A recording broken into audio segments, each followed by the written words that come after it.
Hello and welcome to Off Track, the motorcycle racing podcast. I'm your host, Dave Neal, and I'm delighted to bring you the second of 5 shows from a very busy Motorcycle Live. Ahead of St Andrew's Day next Wednesday, we have an air of Irn-Bru and Shortbread, lochs and kilts and castles for this one, as former Cheshire Mouldings FS-3 Kawasaki and now American Racing Moto2 star Rory Skinner, and then BSB circuit and radio commentator Duncan VIncent joined me in the media room on the Kawasaki UK stand. So a big thank you to Kawasaki UK for accommodating us for these chats. As always, if you enjoy what we do, then please help us grow the show. With follows across the socials, just search for Off Track, the motorcycle racing podcast, and wherever you follow us, please like, save, share, and subscribe to what we do, because by doing that, it helps put us in a great position to bring you the very best content we can in the new year. Don't get me wrong, it's not a vanity thing, it's genuinely an important marketing tool for us to build the future of Off Track, and ultimately it's for your benefit, our esteemed listeners and viewers. A huge thank you to those of you who already do all of the sharing for us, and hopefully a few more might be inclined to do the same. We'd be really grateful for your help. Anyway, with that PSA done, without further ado, ladies and gentlemen, it's Rory Skinner followed by Duncan VIncent. Enjoy! Hello and welcome to Off Track. I'm your host, Dave Neal, and we're down at the Motorcycle Live show at the NEC, and courtesy of Kawasaki, and I guess Moto2 and American Racing, Rory Skinner, welcome back to the show, mate. How are you? I'm fine, thank you, Dave. Thanks for having me back. You're very welcome, mate. Tell us about the story for Moto2, because that's all about to kick off. I know we're on the Kawasaki stand at the moment. We'll come back to the BSB stuff shortly. But tell us about the Moto2 journey. That's incredible. Yeah, it's pretty exciting to say the least. You know, I'm buzzing for it. Obviously, doing 2 wildcards through the season was a nice taster. I am looking forward to getting back to it. You know, I'm away out testing on Wednesday, fly out, so that'll be interesting. It'll be good in itself to get back out on the bike and, you know, get familiar with it again. But yeah, no, I'm looking forward to it. How did the deal come about? What's the story behind the deal to go for American Racing with John Hopkins? So John Hopkins is my manager, along with Irn-Bru, who also runs the team. So, you know, it worked out quite well. They both knew where I wanted to be, and you know, I've always known where I wanted to be as well. So having the American Racing team was my management as well, with Apex Racing Management, it worked out really well. So, you know, John and Irn worked hard behind the scenes to make sure there was a spot for me this year, and yeah. It all worked out quite well. It was a squeaky door thanks to Tim. But no, it all worked out really, really well for me. You know, being in an American race team, I feel like I fit in really well. You know, Stuart Shenton with my crew chief, and you know, a nice kind of British speaking team around me. So hopefully I shouldn't be too foreign and speaking too pidgin English by the time I come back next year, but I'm looking forward to it. You're not going to go down the Cal Crutchlow route of and the way he did that. We don't want to be seeing that, mate. That's not a chance. Tell me about your experiences with the wildcards. When we sat here at the very same place this time last year, it wasn't really an option, was it? You're going into your second year at BSB with a challenge for the championship and for the showdown, and then all of a sudden the Moto2 opportunity comes up. What did you do? You did Austria and Silverstone. So I did the British GP and the Austrian GP, which happened to be, I think Brands Hatch was 2 weeks before the British GP, so we had a weekend off in between. Straight into the British GP, then Thruxton BSB, Austrian GP, then Cadwell BSB. So it was a pretty hectic summer for me. You know, it was pretty non-stop. But yeah, the way the Moto2 kind of wildcards came about is, you know, obviously I'd showed interest in going there, and with Hopper and Irn being my managers, it was kind of logical almost to, you know, try and do the British Grand Prix at least. And you know, they managed to get me the opportunity to do the Austrian one too. And you know, I'm so thankful for it, because I did my first 2 Grand Prix, and you know, I don't think I could have done it with a better team around me. You know, they worked really hard to put in a whole third side of the team. It wasn't just I was put in a corner and, you know, run out and, you know, given a bit of time here and there with the other crew chiefs. I had a full team around me, and I had a bike to myself and a whole side of the garage to myself. So it was really well done, and you know, I think we did a really good job. You know, being P21 in my first 2 wildcards in Grand Prix, you know, it's no mean feat going to Grand Prix. These guys are the best in the world. There is no level above that. You know, it's Moto2 and then it's MotoGP, and that's the stepping stone. And yeah, you just, for me, and you know, it was maybe a bit disappointing to be P21. You know, on the tougher days that we had, and we were a bit further down the pack, you know, it was a bit, you know, demoralising sometimes looking at it. But I had to take myself out of the picture and look at it again, and you know, kind of bring myself back up and go, well, it's my second weekend on a Grand Prix bike, and you know, we're mixing it with the best of them. We're less than 2 seconds off the fastest, and considering we've got no testing, and these guys have done a full pre-season, half a season already racing, plus whatever they've done before, you know, I was really happy with that. And rightly so as well. I thought it was a great debut in a tough class. The support What support have you had from Dorna as well? Because Dorna, you're well known to Dorna, the organisers, through the British Talent Cup success, which, it was a tricky way round it, wasn't it, at the time? It didn't quite work out the way that it should have done, but they are aware of you and your talents, even though it didn't go down the path that it should have done 3-4 years ago. But now the opportunities here, are they more welcoming? And because there isn't that British challenge, the timing is right for you to make your move in now. Even though you've had to go private Kawasaki, Stock 6, Supersport British champion, British Superbike Showdown contender, and championship contender, it's not been the most conventional route. But do you feel now that you've been vindicated a little bit with your talent?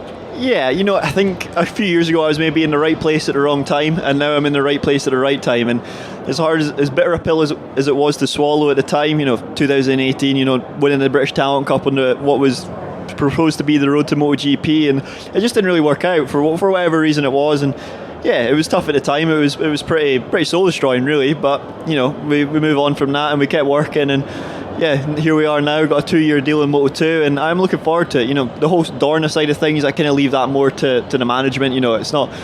I don't really need to get too involved in that. I've got my job that I need to do, and I'll keep working towards that. And yeah, this is the good thing. This is the kind of point I'm at in my career now. I've got good guys around me, good people around me looking out for me, and it means I can kind of relax and take my job of not relax, but I don't need to think about that. I can really focus on my role of being a professional motorcycle racer a lot more seriously, and make sure I'm training as much as I can and doing everything I can do to make sure I'm as fit and healthy and as ready for the challenge as what I can be.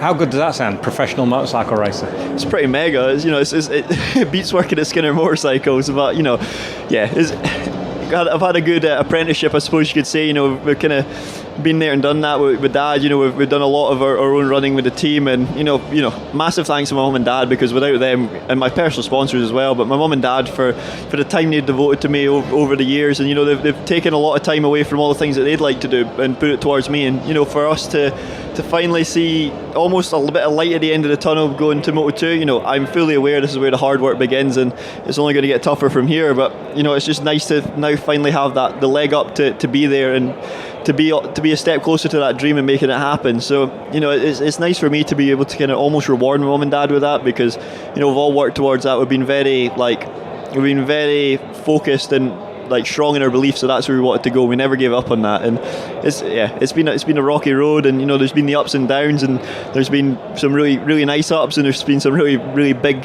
horrible downs, but we worked through it and we regrouped each time, and yeah, here we are. Do you think that'll make you a stronger person going into Moto2? I'm just thinking of the peaks and troughs that you've had, rather than going in maybe as a Scott Ogden or a Josh Watley at Moto3 in a second tier team. In all honesty, they're not obviously Aspar and that kind of thing, but the experiences that you've had to get to where you are, would it be fair to say that will make you a better rider and with a better outlook to accept what you're doing?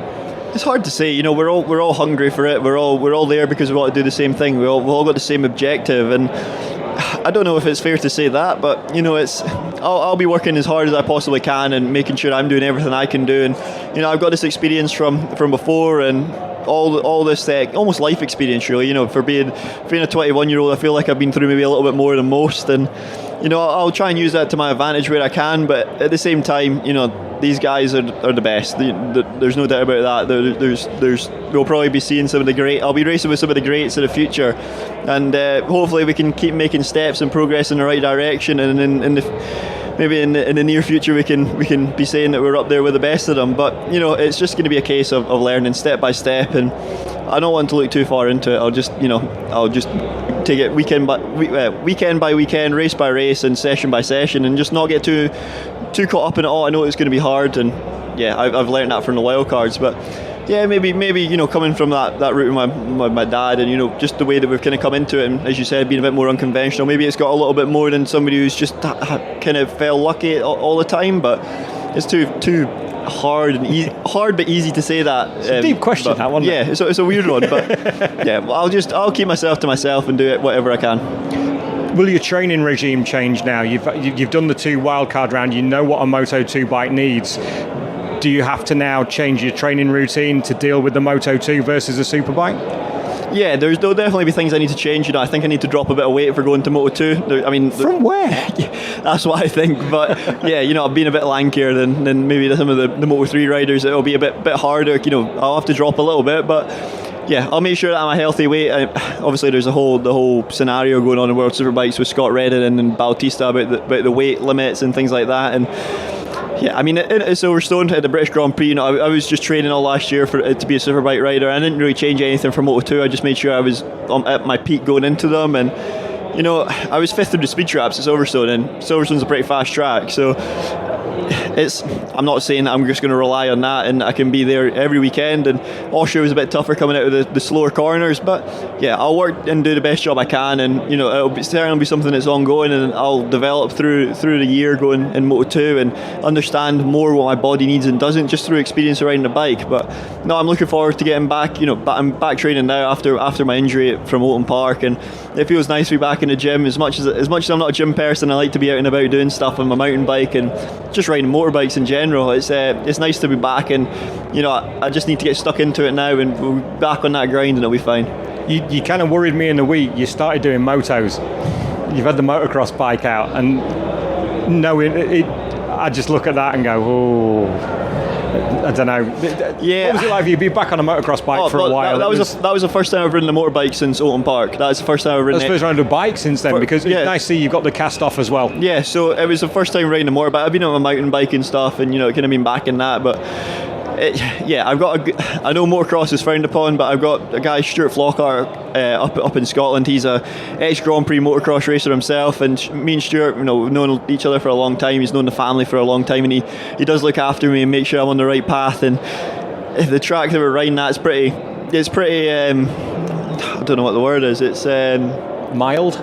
It's not mild. It's a harder motocross track, but there's nothing too crazy, and there's no doubles or anything that you could do some serious damage on. Everything you can just roll over, and you don't have to be going absolutely massive on the jumps to be able to make a lap. It's all right. And yeah, Stuart always makes sure I'm on the right path and doing the right thing. So you make sure I'm not kind of going too far off the beaten track and doing anything too wrong. And I'm aware of it myself as well. I like to think I'm quite switched on, and I'm aware of what I'm doing and put myself through. And when I feel myself getting a bit giddy, I know that's when it's time to pack up and go home. Or if I feel myself getting a bit tired and needing to reel it in a bit, I will just stop and go home. I'm not there to break any records, and I know I'm not that good in the motocross bike, so I'm just happy going around at my own pace and enjoying it. And I've got a good bunch of friends, of very mixed abilities as well, so we can all go out, we can all have a good play and a good laugh, and that's what it's all about. Usually it's that one more lap thing that's the problem, isn't it? Well, we've got this with mountain biking. You never say one more run, you always say two more. And you always do two more, and then after that last one, there's the last one, but you just don't say it out loud. You always just pack up and go home.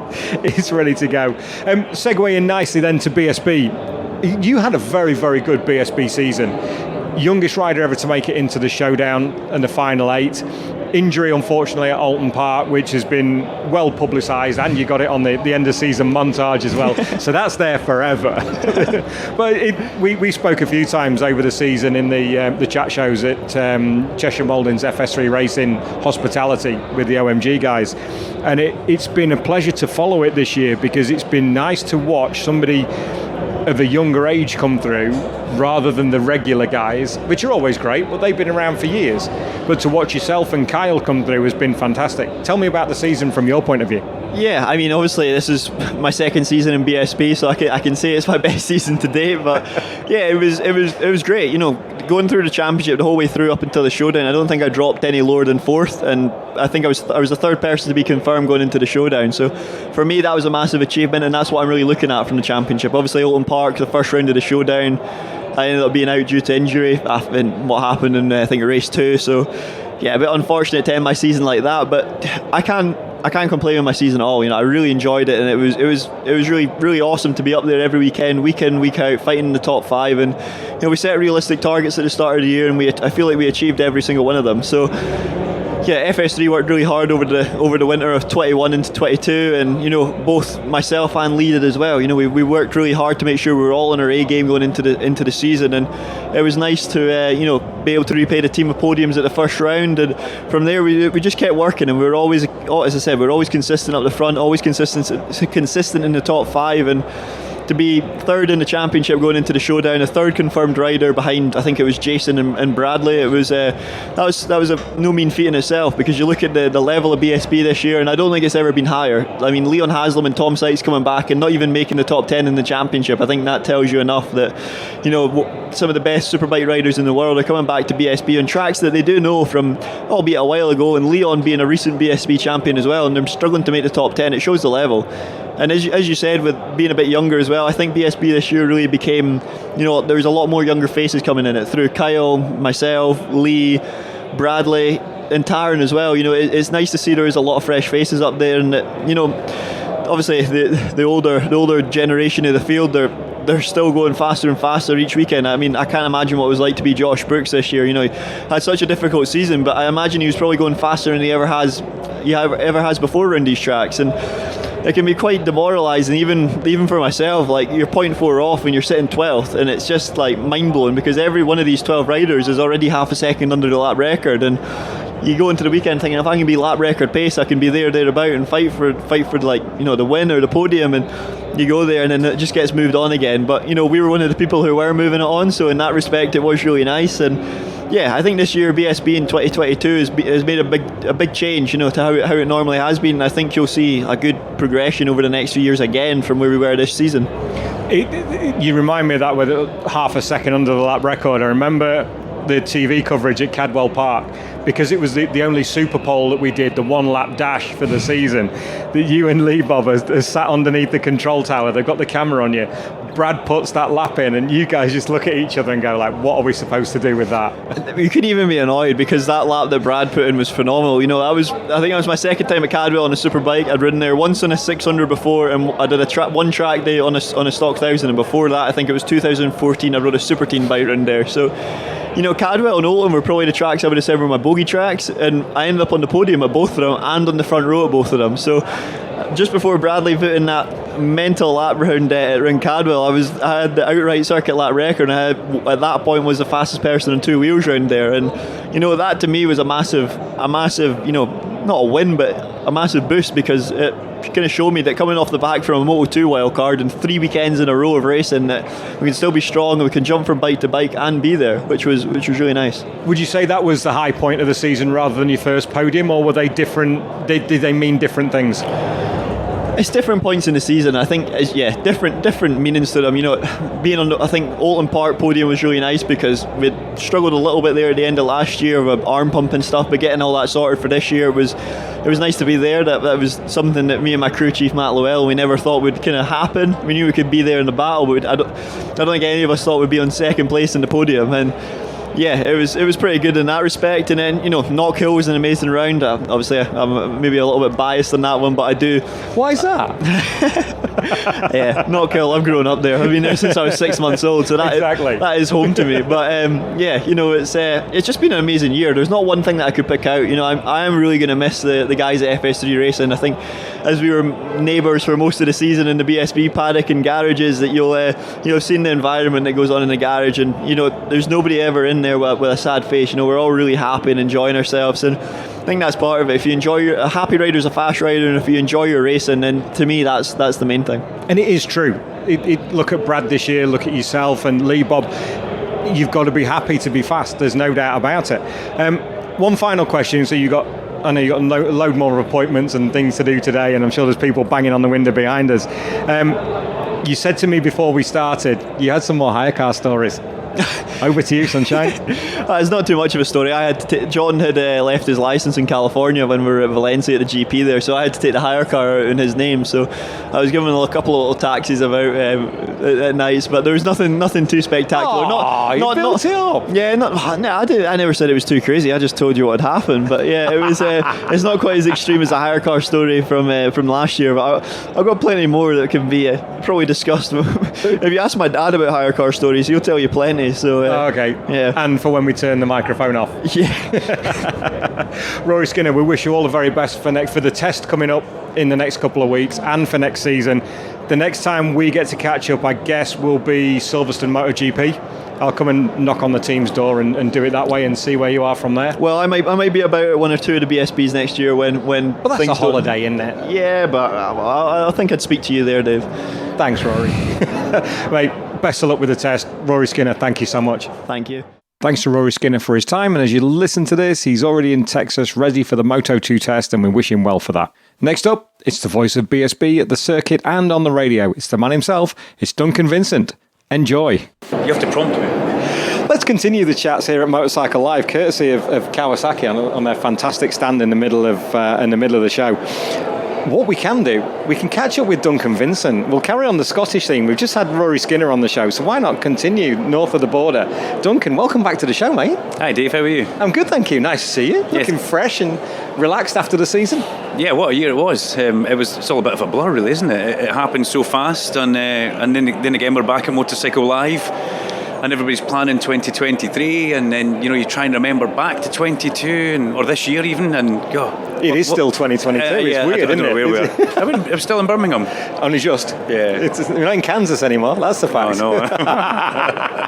So your first season in full control of the commentary at BSB Rounds and BSB Radio. How was it, mate?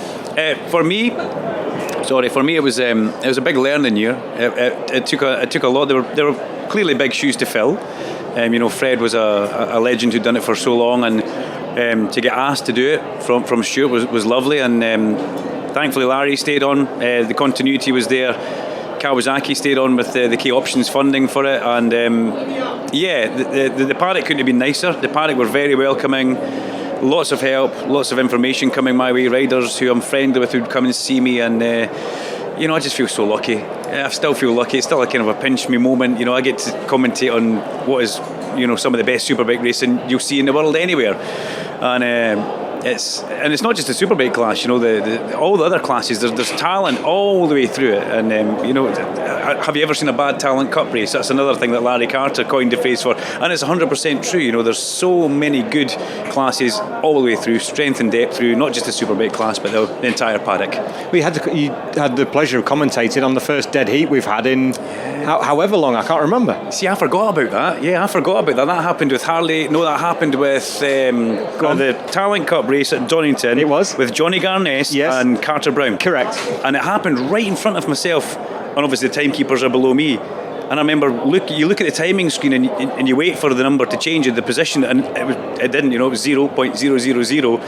And you're right, because I think the last time that happened was back at Snetterton. I'm going to say 1995. I'm glad you know, because I can't remember when it was. But I only know that because Larry said it at the time. But they both stood on the top step of the podium, looked a little bit lost and not knowing what to do. There was only one trophy, but I know that Claire, who organises that side of the podiums, was going to get another trophy. So there'd be two winners, and there was two winners noted for that event. And a big size difference between them, obviously with Carter and with Johnny Garness. Looking down at little Johnny Garness. But, and she picked him up at one point. Yeah, well, the Talent Cup, I'm a big fan of bringing through the young talent. And the Talent absolutely. Cup, it does that, as does the Junior Super Sport Championship. So it's great to see it. And then you watch them move up through the ranks, and now most of our Superbike class have come from somewhere in the paddock. It's absolutely true. But over the years of doing the podcast, whether it's with Off Track or going back to Motopod days and talking to Glenn Irwin as he was doing Stock 6 and the guys that have come through, Charlie Nesbitt when he was in Motostar, and these guys are now, I'm sure, I think it's pretty nailed on. I think Charlie Nesbitt will go Superbikes next year. I know it's not announced, but my feeling is that he will step up because he's ready for it. And I think he's following Have you been listening to the rumours as well? Well, yeah, I always listen to the rumours, mate. Yeah. We started most of them. We as a collective, okay. Not you and I, because I think Steve Day was involved as well. Oh, okay. We go back to Snetterton. There was all sorts going on back there. But you start one or two stories, and then some of them actually tend to come true. Yeah, when they do come true, you're thinking, oh my goodness, maybe I'm onto something here. Yeah, maybe I did know something after all. I'm a fan of Charlie Spud Nesbitt. Sorry, I know I interrupted you. No, it's fine. No, go on. I'm a big fan of Spud. He was on that Super Stock Suzuki, and he won at Cadwell Park. He did. That was his first win. And not only did he win, he took the lead going into Park Corner, which is the top of the Park Straight. He took the lead there, and he then blitzed the remainder of that lap, and actually set a new lap record on that lap. Now, that was following somebody trying to plan a pass, make a manoeuvre, and do a lap record. And he'd already had a shot at the Superbike that weekend on the Friday night test, or whatever test it was. Yeah, it was, Friday night, yeah. 15 laps, and 15 laps that were pretty quick as well. So, Spud's a good rider. He's a great kid. I asked him, why are you called Spud? Where does that come from? And he said, I'm called Spud because my gran looked at me or an auntie looked at me when I was a really small baby and said, oh look, he's an ugly little spud. I said, oh, shame. He goes, I wasn't a very pretty child. He's got better as he's got older. You think he's good looking? Yeah, he's a good looking lad. Leave that there. He's also, I'll tell you what I do with what we're talking about, Charlie. His approach to racing is really refreshing. You see him in the paddock, he's relaxed, he's happy-go-lucky, he's got his headphones on. I have a little bet with myself, and I told him this, he will be British Superbike champion within 5 years. I've had a few people say to me that he's the next Bradley Ray. The path that he's following is very, very similar to what Brad's doing. Or what Brad has done, which is what made me kind of think about that. They're very similar in their approach to racing and their character. Very similar. Yeah, no, I think he's a real deal, and he's just one of these next group of youngsters who is making that progress through. I don't think he wanted to get and stay on the stock 1000 bike for too long to fall in love with the kind of more advanced electronics package that is on that. And I think wherever he goes, whatever he does, whatever he rides, he will be faster. I'm not 100% sure where he's going. I don't know if you know where he's going, but no. I think it's conjecture. Yeah, if he does go to a Superbike, he will. Well, we've seen him go quickly on it already. And the good thing is, as you say, the younger talent coming through. The likes of Max Cook winning Stock 6 and where he could end up this year. Brad Peary's ready to move up. There are so many young riders coming through, so we're losing a few out of the series. It's likely, I think, that we're going to lose Taz. Brad, I think, is pretty much done and dusted. Tom Sykes has gone back. Rory, who was on the show earlier on, off to Moto2. That's a fair plethora of talent we're losing from the championship, but it opens up, just for a change, the youth to come through. Because there's normally more riders than bikes. 100%. And that's always a bit of a problem, but now it looks like there's almost more bikes than which is great, because you get a chance to bring, as you just said there, Dave, you get a chance to bring in that youth who might not get the chance otherwise, and then they realise this is a big year. Wherever they go, they're going to end up on something. You mentioned Max Cook there. I'm a big fan of Max Cook. What he did on the Vincent Pro Stock 600 Yamaha was sensational this year. But then he got on the super sport bike at Brands Hatch, and that was a big test, because he was racing with different guys, possibly definitely a more advanced bike, but more advanced racers, taking nothing away from the stock 600 guys. And I was so impressed with how he went about things. He didn't have the greatest of first races, but then I believe he got some help from the FS3 Kawasaki guys. Nigel, who's his manager, sent down, I think, Ian and Matt Llewellyn to see if they could help with the bike, and they fixed the problem with the clutch and the electronics. And he was very strong in that second race, or was it the feature race? Either way, he was good. So he's an exciting prospect for the future. Where will he go? Will he go super sport? Will he step up? We'll soon find out. I think in the next couple of weeks we maybe find out where he's going there. What's been the highlight of the season for you this year? Which points have you enjoyed the most? This will cast your mind back, Duncan. Okay. Let's let the listeners know. This was quite impromptu. We were talking outside the media room, and it was like, Duncan, you haven't been on the show since the start of the season. And your good lady's filming us here. It makes me. She's making me all hot. It must have changed. It's usually me that does that for you. Well, okay. Don't get jealous. Don't get jealous. Highlights of the year for me. One, Stuart Higgs asking me to do it. Yeah. Another one, getting to do it at my home round at Knockhill, and Cadwell Park for the Super Pole.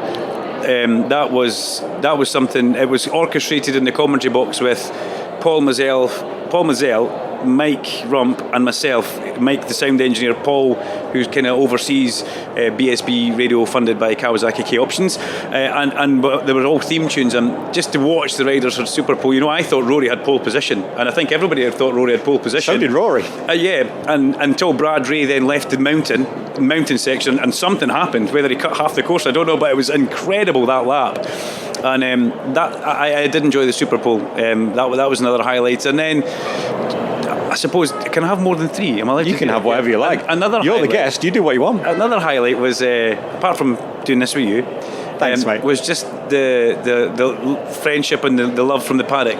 Being accepted by the paddock is a big highlight. And I would go home with a big massive smile on my face after every event, and take that long drive back up the M6 or the A1, and and just wake up the next morning still beaming, still enjoying it. And I've made a lot of friends. I've made a lot of new friends as well. I've become very close with the timekeepers, actually. TSL Timing, Sam and Richard and Graham Lond, who's all in that room there. They make me cups of tea, and they just look after me. And they're such a nice bunch of guys. And that's what the whole paddock's like that. The whole BSB family's like that. So it's and you know that, Yeah. So it's cool. So there you go. I could keep going on actually for highlights, but I have to You got to do World Superbikes as well. Oh, I forgot about that. Only because I remember, because we went into the grandstand and were waving at you from the grandstand to your right. I completely forgot. July, Donington. Yeah. I got to commentate on the World Superbikes. Yeah, wow. I'll tell you what, I'll invite you as a guest and I'll tell you what you did. How's that? Thank you. And I also got World Super Sport, but and I remember World Superbikes because Larry couldn't get to speak to the guys in the grid because they were. But when I went into the pit lane, Jonathan Ray came out the garage to speak to me because I know him through Keith Amor, who's a friend of ours, and Knock Hill days. So I forgot I did the World Superbikes. Yeah, that was cool. That was cool. Toprak's first hat trick. Yeah, exactly. I met him in the corridor at Donington Park, which has got race control on one side and a few offices on the other, and it was just me and him walking along, and I stopped him and said, "Oh, hello," and he was such a nice guy, such a cool guy. How do you prepare for, because the superbike classes are quite easy because the names are there, we know who they are, we kind of know their background from your time commentating at Knock Hill for 25 years? Yeah, 20 years, yeah. 20 years? Plus years, yeah. Since you were 5? Yeah, thank you, Dave. You're welcome. But to do the junior classes where the riders maybe aren't so quite well known, your junior super sports, junior super stock, how do you cover so many classes and so many riders the way that you do? Well, homework's obviously a big thing, and I've tried to get around the paddock this year and meet as many people as I possibly can, meet the riders. But I've had a general interest for a long time. This isn't just something that I came into and, I'll do that. That sounds good. I've whether it was Super Cup days when I was a small kid, through the various incarnations of whatever sponsors we've had for the Bennett's British Superbike Championship, I've always had a keen interest. And yes, there's always other youngsters that I need to, I don't know who they are, I need to go and find them. But as we said earlier on, they start young and usually they stay in the paddock and eventually they might go into the world scene. But preparation is, for me, it's difficult at the start of the year. I get to do the winter test, so I go down and meet them then. But for each meeting, each actual race, I'm lucky enough to get the audio file sent to me by TSL that I've done. So I listen to them on the way down the road for the next meeting, which jogs the memory, keeps it fresh and current. So I know exactly when I get down there that Rory Skinner, got almost a second place, or it's fresh in the mind. So that's the homework I do for the Superbike class, for all the classes, not just the Superbike class. But you're right, it's the names are in the big class, and that's kind of easy to follow. But the junior classes, you've got to give them the same respect, the same prominence as the Superbikes get, because when they're on track, they're the main show, they're the main attraction, and the racing's fabulous. So it's. Larry's a big help to me as well. I need to give Larry a huge shout out. We always have a phone call on the way down the M6 prior, because I go down a day before Larry. Yep. And he'll ask me questions. What happened with him? And I'll say, well, this happened, and the same. And that's where we bounce off each other. We had a really, really great one actually. If I'm rambling a bit here, Dave. I'm sorry. No, you're not. Shane Richardson came back to race for the Astro GGR Triumph. He did. And myself and Larry were both scratched our heads on that. Like, was he in? Did he do anything at the start of the year? And Larry was like, I can't remember, I don't know. And I was like, did he get hurt in Spain? And Larry's like, oh. So while I'm driving, Larry's on Facebook and he goes into Shane's profile, goes all the way back to March, and then finds the X-ray pictures of the broken hands, and so that's the investigation work that we did on the way down the road was quite something. But I mean, that's got to be done. You can't come into this and just try and wing it. Otherwise, that'll be a downfall, because even silly little things like, and it's not silly, but it's pronunciation. Louis Valeli was one at the start of the year, which I called him Lewis once, but it's Louis Valéry. So that was one that had to get used to, and what I did was, after a meeting when it had been brought to our attention that we were pronouncing it wrong, I just phoned him. I managed to get him on social media. I phoned him. I said, look, let's sort this out. He goes, he burst out laughing, thought it was so funny. I said, how do I pronounce it? So he said, it's this, and perfect. And then he sent me in a voice note, so I can never forget it. He goes, don't worry, I did the same for Greg Haynes. Well, that's cool. If it's good enough for Greg, it's good enough for me. Breaking it down into its syllables to make sure it's right. Has there been a point this season where you've gone to say something and nothing's come out? I don't think so. I can't remember it. I'm not setting you up on this one. No, sometimes you go to say something and you kind of go, where was I going to go with that? I've remapped myself a little bit and detuned my north of the border twang, which has goes down really funny with my friends. But Gordon Chen gives me a right hard time, the touring car driver.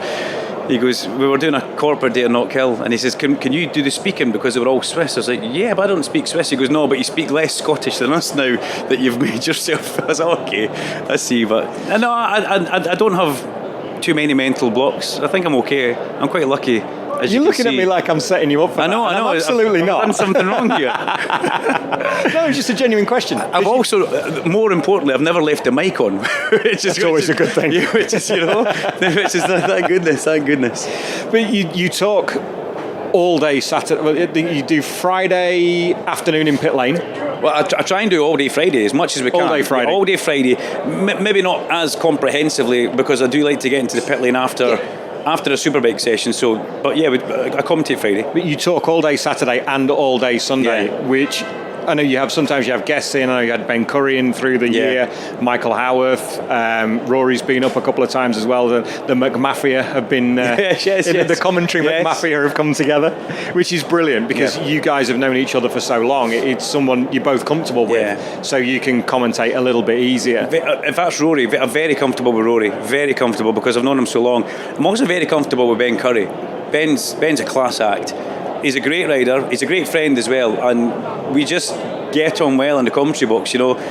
He's a typical Australian. I always try and err on the side of caution and not be controversial, and hand it over to Ben.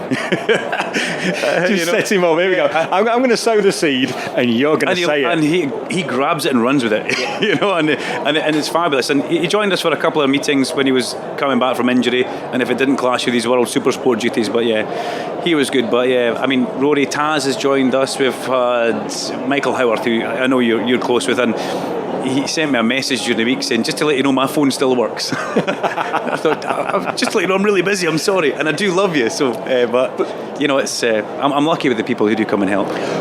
Which bit of the season do you look at with the most fondness? That's a question. I do like the beginning bit's quite difficult. I always think in the colder months at the start of the year, the spring. I like after the TT break when it kind of gets into we're into the driving force of the year now. It's almost every 2 weeks, and that's when the teams and the riders really need to get it together, because they do the first 3 rounds, I think, or 2 rounds, and then we have the international roads break. Comes back after that, and that's the bit where for me it really spikes a big interest.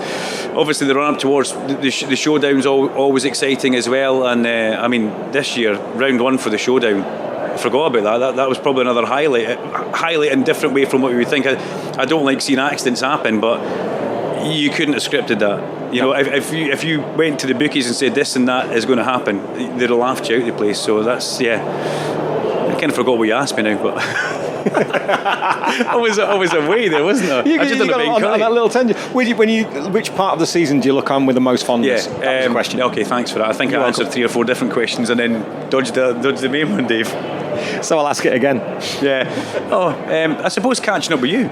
Oh man, we did it fairly regularly, didn't we? I don't get asked to do stuff like this. I'm Motorcycle Live, working for Kawasaki UK, interviewing riders, which is fabulous, which I absolutely adore, and I find it so easy, and I get on with the riders. But I don't ever get asked to do stuff like this. Why not? I don't know. I'm hidden away in a box. Nobody sees me. But somebody came to me this morning and said, I recognise your voice. I said, that's nice. He goes, I go to the BSP, I go to every round, and I own a Kawasaki, he's in Club Kawasaki, and he goes, you're doing a great job, you really are. And to hear somebody just come up and say that, it's like, it kind of takes you for a moment, so that was nice.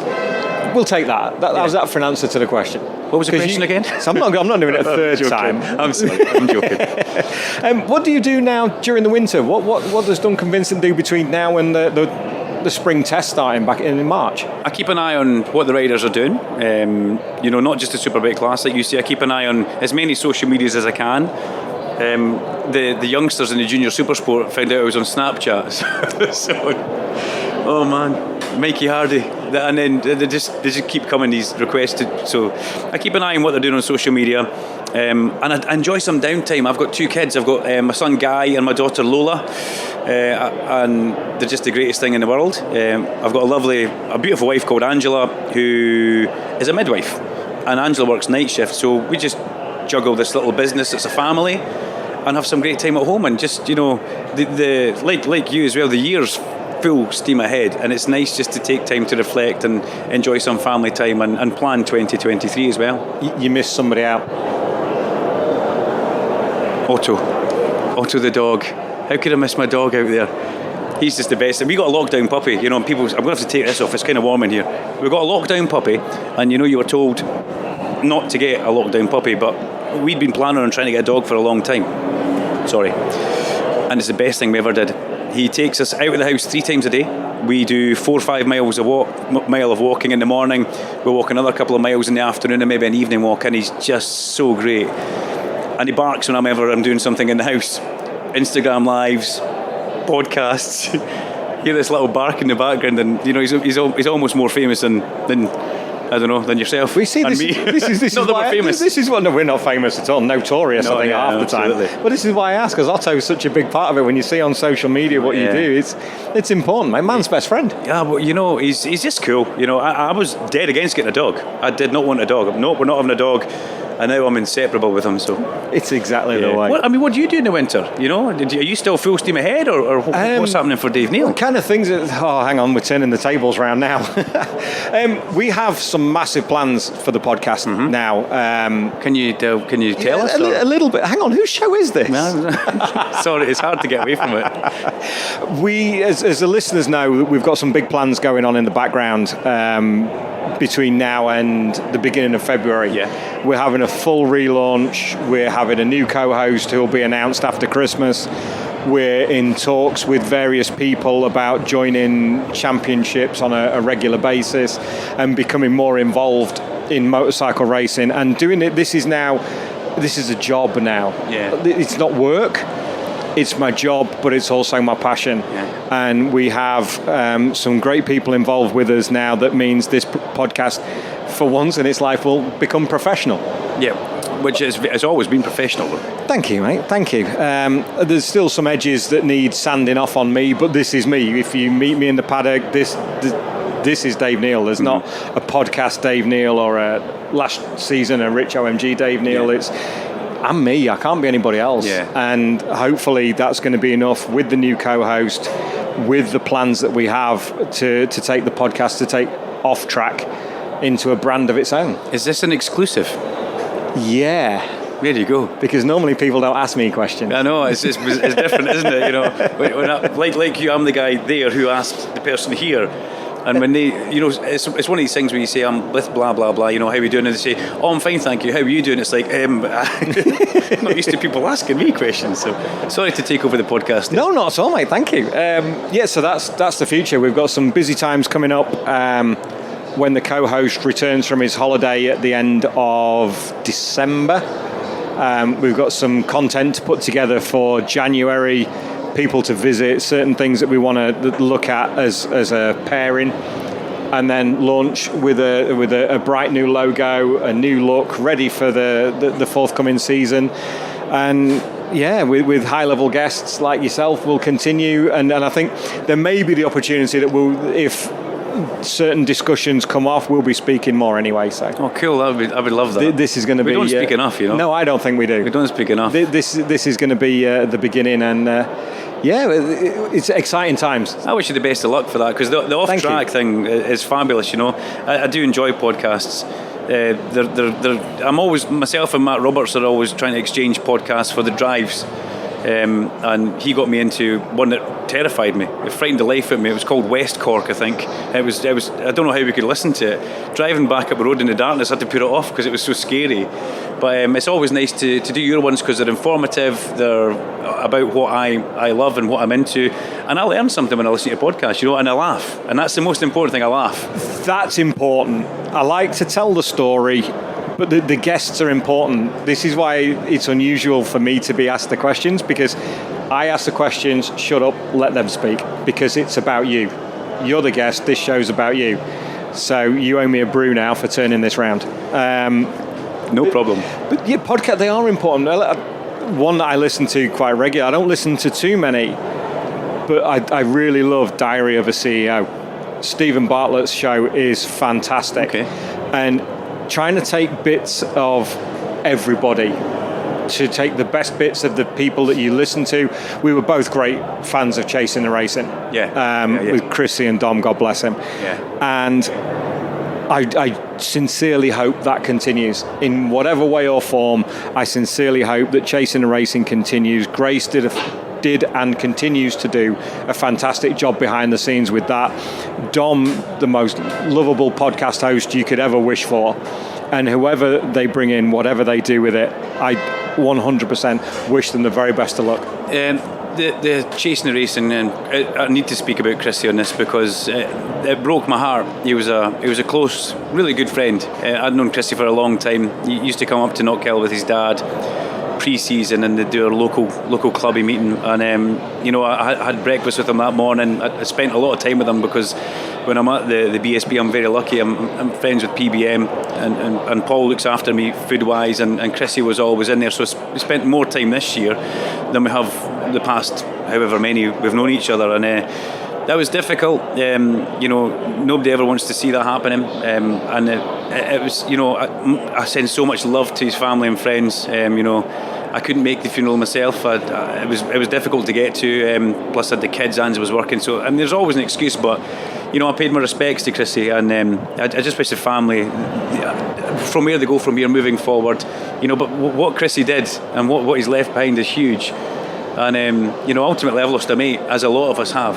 And nobody likes seeing that happen on track. It happened, unfortunately, right in front of where, and it's like, and we move on, but we move on with great memories of Chrissy, and that I'll keep in my head forever. And that cheeky smile, that grin, and he was very similar to.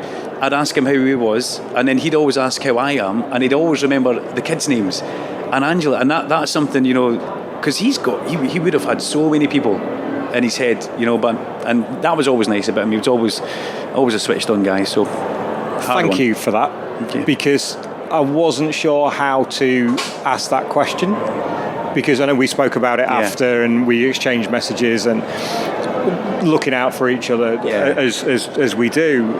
So for me to lead it in and then you to take it on, thank you, mate. That's thank you. Giving you your opportunity without asking outright, because it's difficult. I didn't really put too much on social media, and I didn't really know what to put on social media because we all went away from Donington with a heavy heart, and then the news came out and it was even worse. And you deal with things differently. I had a really bad couple of days, but. I'm glad I can sit here with you, who has the same feelings, because we spoke about it via messages. So big love to the Rouse family, and long live Chrissy. I'll never forget the guy. Not at all. One thing I would like to do now, not strip naked. Thank goodness for that, because the blinds are open. Well, Jen could close the blinds. Jen could close the blinds, but you can do that. To finish on a high, thank you for your words about Chrissy. I know. The family listen, and Kev Pinder and the guys, so they will know what's been said. So thank you, mate. I really appreciate that. What's been the point of this season that made you laugh the most? Oh, that you can share. Wow. Okay. I know exactly where this is coming from. I have a pit lane co-host called Larry Carter, and he has one job to do at the end of a race, and that is go to the podium and present the podium. Larry unfortunately didn't find the podium for the Honda British Talent Cup. So Larry was standing on the wrong podium, and he didn't realise that the other podium was below him for that. So Larry's standing there waiting. It's awfully quiet here. And as he looked down, Claire was handing out the trophies for the race. So that made myself. Where was that? Donington? I think it was Donington, yes, because the podium and then separate podium, yes. And it was so funny. Made myself and Alan Hyde roll about the floor with laughter. And Larry doesn't realise how funny he actually is with his little one-liners. He's brought a real ray of sunshine, and he's just a funny guy. But missing the podium, sorry Larry, at Donington for the Talent Cup race was brilliant. You had one job. Yeah, was it maybe Brands Hatch actually? It might have been, yeah, because I remember actually thinking about it. It must have been, because I can remember the BSB end of season montage, and the guys are up on the podium at Donington. Yes, so Carter Brown was up there with the yes, yeah. There you go. Larry missing the podium was my chuckly moment. It must be quite cool. Just to finish off, because you're the all scene. I'm ex-air traffic as when I left school and went in the RAF, so I know what it's like to be up in the all-seeing eye at the top, and you see everything. Have you ever seen anything you shouldn't have seen? I also take my stalker binoculars everywhere with me, so I can see further than my normal bad eyesight. Have I seen anything I shouldn't see? I'll buy you a bit of time. That question's just come to me. That wasn't pre-planned. It was just a thought. I saw Scarlett Robinson have a moment on the start line with somebody at Donington Park after they'd kind of coming together. I don't think I should have seen that. What else have I seen? I've seen somebody trip off the pit wall. I saw somebody fall over a tyre warmer, which was really funny in the pit lane. You know, that probably happens quite a lot. What else? I saw almost everybody in the sidecar class miss the pit entrance for Donington, because in the Grand Prix circuit they want to use the short pit entrance, and they'd go around and they'd all have to queue up and try and get through the tyres. So, you know, and you see that, you don't commentate on saying, oh, look at the big queue here, you know, so you just kind of have an internal chuckle. So there's other things I could probably best not to say. That's the bit I'm not going down. Names have been changed to protect the innocent, especially in a lot of cases. Brilliant. Duncan, thank you so much, mate, and thank you for this season. It's been an absolute pleasure to work with you. Thanks, both buddy. with the team and in pit lane, and the friendship. So thank you, mate. I can't wait till next season. Looking forward to it. Thank you. Good luck with the podcast, and I can't wait to see who the new co-host is, and take it away, run with it, and good luck. Thanks a lot, Duncan. Cheers, buddy. Once again, a big thank you to Rory and to Duncan for sitting with us at Motorcycle Live. It's always great to catch up with them both. Next week, we have 2 shows again for you. One on Monday with Lee Hardy, Braden Elliott, and Team IWR pair of Alex Olsen and James Buckingham. And we have one on Thursday with reigning British Superbike champion Bradley Ray, former British Superbike champion Taryn McKenzie, and Northern Ireland's Simon Reed, before the final show from Motorcycle Live the following Monday with the O Show, Jason O'Halloran. There's plenty to look forward to before we begin the Christmas countdown. So until next week, look after each other. Bye-bye.